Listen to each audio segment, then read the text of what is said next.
Ruth, si tu étais un verbe parmi tous les beaux verbes qui existent, ou les moins beaux, Ah, les bien, verbes. est-ce qu'il y en a un qui te parle plus que les autres?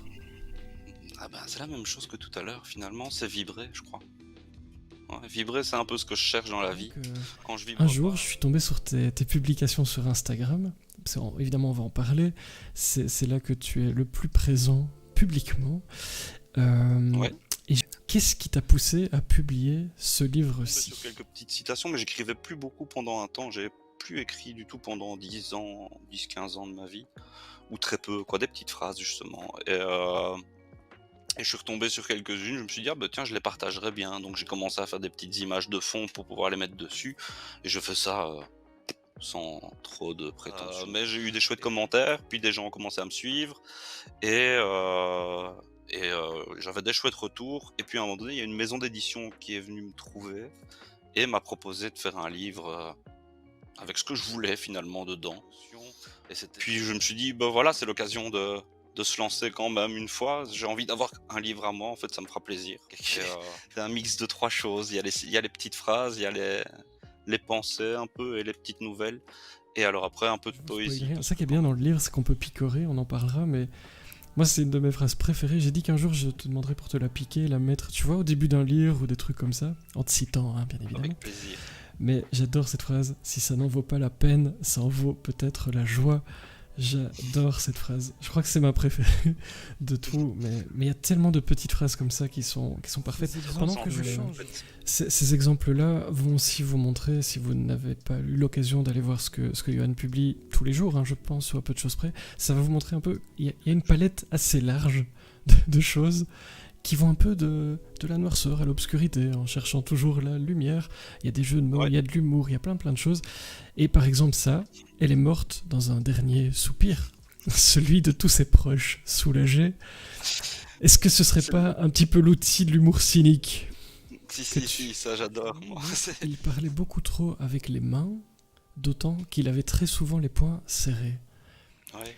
Et je me disais, est-ce que ces petites phrases, je vais toujours garder le mot que tu leur attribues, parce que c'est leur petit nom, j'aime bien.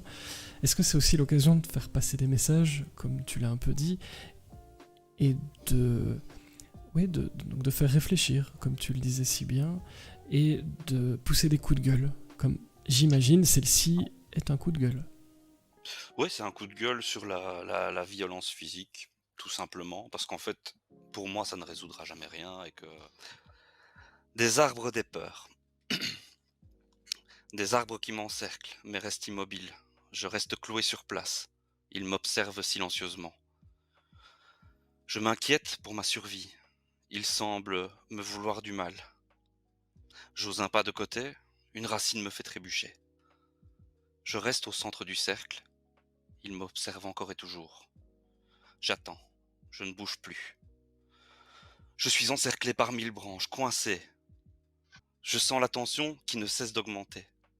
Ils sont menaçants, ils me veulent du mal. Je prie pour qu'apparaisse dans ma main une hache. Ce qui me menace mérite la mort. Mes pensées cherchent la colère qui me sortira de là. J'attends, je ne bouge pas. Soudain, mon rêve se place dans ma main. Une hache vient de s'y poser comme un cadeau. Alors je laisse exploser ma colère, ma fureur, et je m'élance vers les arbres, le visage couvert de défiance. Et je les entaille un à un, me promenant dans ma colère. Comme dans une danse d'écharde, je somme cette douce exécution. Je m'arrête, je ne bouge plus. Ils m'observent sans remuer. Je me sens terrorisé face à ce qui m'attend. Alors je reprends l'ouvrage de plus belle. Je frappe, délivrant ma colère, dans leur chair. Leur sang me ralentit. Leurs morceaux me blessent. Je finis par me fatiguer. Eux n'ont toujours pas bougé, ni riposté. Je m'arrête, je me replace au centre, je les observe tous. Ils ne semblent plus me regarder, mais un craquement me fait sursauter. Je suis pris au piège. Ils tombent simultanément, convergent tous vers moi, figés au centre d'eux. Il semblerait que la colère, finalement, plutôt écrasante lorsqu'on la libère. De la noirceur à l'obscurité en cherchant toujours la lumière. Pour les gens qui nous écoutent, où peut-on trouver ton livre de cet éditeur espagnol? Je sais qu'il y a Amazon, et je pense qu'il y a Amazon, en gros. Il y a Amazon, moi je serais à la bibliothèque de Hanu pour les gens qui habitent en Belgique et qui vivent dans cette région du monde merveilleuse. Hanu est une très très belle région à visiter, la bibliothèque surtout, et c'est le 24 septembre. Là j'aurai des livres à vendre, ils seront physiques, ça sera pas sur Amazon, mais sinon c'est sur Amazon ou dans une librairie à Madrid, mais là je suis pas certain, sûr à 100% qu'ils la trouveront, donc voilà. Ah oui, non, il y a aussi une librairie à Jauche. À Euh, Jauche. Toujours en ouais, Belgique, Jauche, pour les gens qui toujours ne en connaissent pas. Belgique, Ah oui. cette merveilleuse région près de Gendrin, Gendrenouille. Voilà, t'aimes bien ce nom-là, donc Moi, je te le Ah mais je te le j'adore, redis moi, vivement. j'adore. Je termine l'écriture d'un roman, enfin justement au sujet des arbres un petit peu. Ça parlera des arbres. Je vais pas rentrer dans le détail parce que sinon ça va être très très long.